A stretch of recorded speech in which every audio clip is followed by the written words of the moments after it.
Do you have trouble understanding native speakers in English movies? Do you have to watch movies with subtitles? In this lesson, we're going to look at how you can start to understand English movies without subtitles. And don't worry, it's not going to require a lot of time or effort. Let me show you how. The first thing that you need to do is make sure that you have a strong base in everyday English.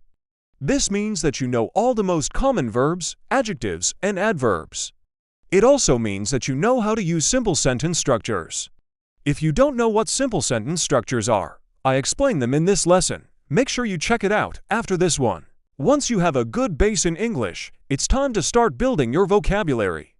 You'll only be able to understand movies if you know the meanings of the words that they use. But how can you learn thousands of new words?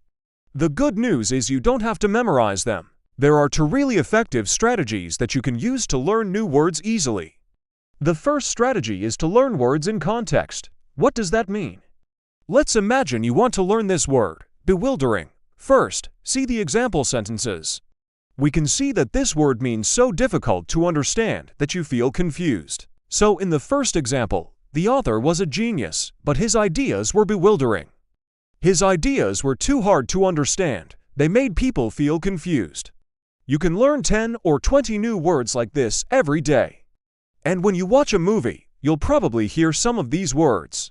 When you hear a new word, try to guess the meaning from the context. Don't worry if you don't get it right the first time. Just keep trying. For example, let's look at this sentence. She looked at him with bewilderment. What does bewilderment mean? Well, look at the context. We know that the person heard something that was very confusing. Can you guess the meaning of bewilderment? That's right. It's the feeling of being confused. Now try to use this word in a sentence. You could say, I felt bewilderment when I tried to assemble this furniture. I couldn't understand the instructions.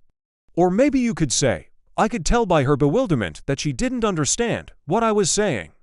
By learning words in context, you can learn new words very quickly and easily. Another really effective way to learn new words is to watch videos where the vocabulary is explained. After you've learned a few words, go back to the movie and try to listen again.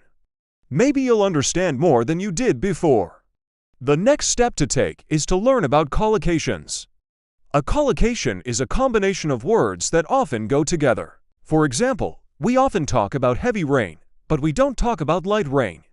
It's just rain. We also talk about a lot of snow, but we don't talk about much snow. Notice that we're using a lot of with snow and rain, but we're just using much with rain.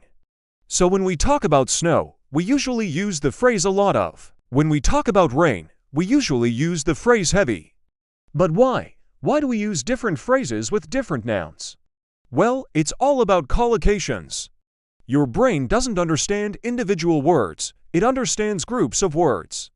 If you learn the groups, it makes everything much easier. Here are some common collocations. I'm going to read them once, then we'll practice them. Heavy rain, a lot of snow, awful weather, a sudden storm, freezing cold, boiling hot, bright sunshine, average temperatures. Now let's practice. What type of weather do we get in your country in the summer? I live in England. In the summer we get lots of rain. Lots of rain. That's right. We don't say much rain. We say lots of rain, or another one. How was the weather last weekend? It was freezing cold, good. And what about today? Average temperatures. The next step to take is to start watching movies in English. Even if you don't understand what they're saying, keep watching. As you watch, write down any new words that you hear. Then use an online dictionary to find their meanings. Look up the words in context so you can understand their meanings. This is a great way to expand your vocabulary. Now I'm going to share with you 3 things that will help you understand native speakers faster. No, 1. Don't focus on understanding every single word. If you try to understand every single word, you lines get really confused because native speakers speak very fast and they use a lot of phrasal verbs and idioms. You'll only be able to understand about 70% of what they say, and that's normal. Don't worry about it. Native speakers do the same. We don't understand everything that other native speakers say.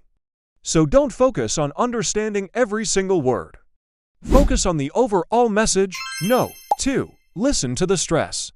In English, we put the stress on the important words. For example, in this sentence, which words are the most important? I didn't have time to finish my homework, right? Didn't have time. If someone says this sentence to you, didn't have time, they're telling you that they don't have time.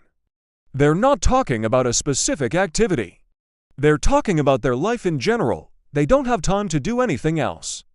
And no, 3. Don't be afraid to use subtitles. Some people think that if they use subtitles, they won't improve. Well, that's not true. Use subtitles if you need to. The most important thing is to understand the overall message. Don't worry about small details. I hope you found this useful. Thank you so much for watching and see you soon. Bye.